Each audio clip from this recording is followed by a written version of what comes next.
Hello, I am Shalini Chandra, Associate Professor at SPJ School of Global Management. Today I'll be talking about a very interesting research which we published recently in the Journal of Management Information Systems. This research is about AI-powered chatbots and how chatbots can be made engaging for its users. Now, I'm sure you must have heard about this Microsoft's ChatGPT-powered search engine. Now, this Bing chatbot, which was launched early this year, it became a huge success and millions of people around the world downloaded it, used it and engaged with it. Now, on the other hand, if I ask you that if you are given an option to either use a chatbot or a human agent to solve your customer service needs, what would you prefer? Now, I'm sure most of you would say that you would prefer a human agent. Now, this exactly was the trigger point for our research.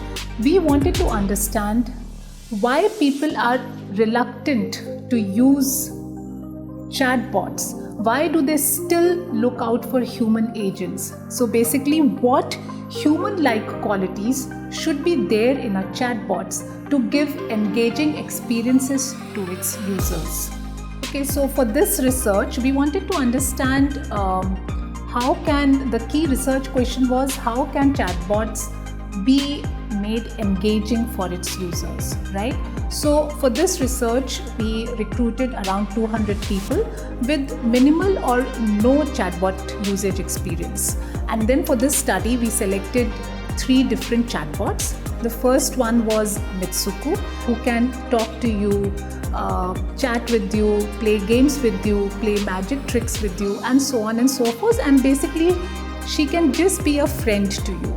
The second chatbot was VBot. It's a talk therapy chatbot to provide mental health support to its users. And the third and the final chatbot which we used for our study was Bus Uncle. Bus Uncle is a Singapore-based chatbot where a Singaporean bus uncle in his Singaporean accent tells you about the bus timings and the bus directions and so on.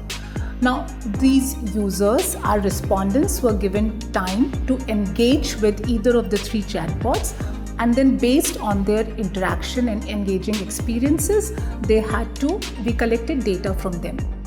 Then in addition, we also collected data from about 10 frequent chatbot users. And then after collecting data, we moved on to analyze our findings. Now, our entire research, the theoretical basis for this research was media naturalness theory. Now, as per the media naturalness theory, face-to-face communication is the most natural medium, the most natural way of communicating. There are 3 mechanisms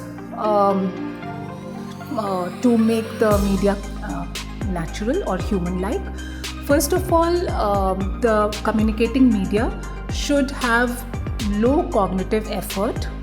Second is low communication ambiguities. And the third and the final one is high physiological arousal.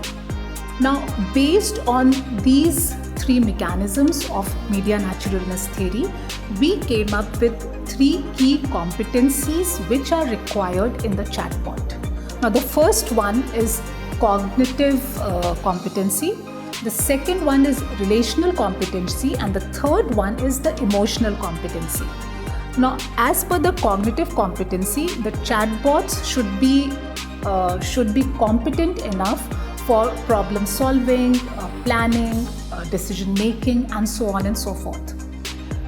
The chatbot being relationally competent means that it should be competent enough for, say, coordinating, cooperating, supporting its users, and so on.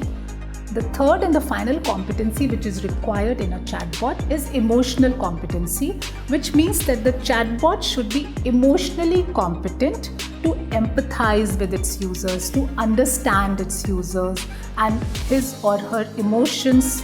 So based on these 3 competencies, our research found out that actually the cognitive and the emotional competency are very important, which can actually lead to building trust in the users and finally making the chatbots engaging. Now, relational competency is also important, and this emerged from our interviews with the frequent chatbot users as well.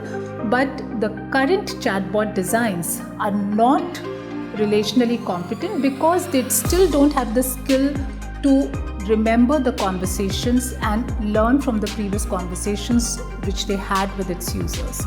Now, what is the key takeaway from this research? Now, based on this research, we understood that a chatbot should not only have a human brain, but also a human heart. It is very important. So the businesses should actually design their chatbots so that they can be not only cognitively competent, but also relationally and emotionally competent.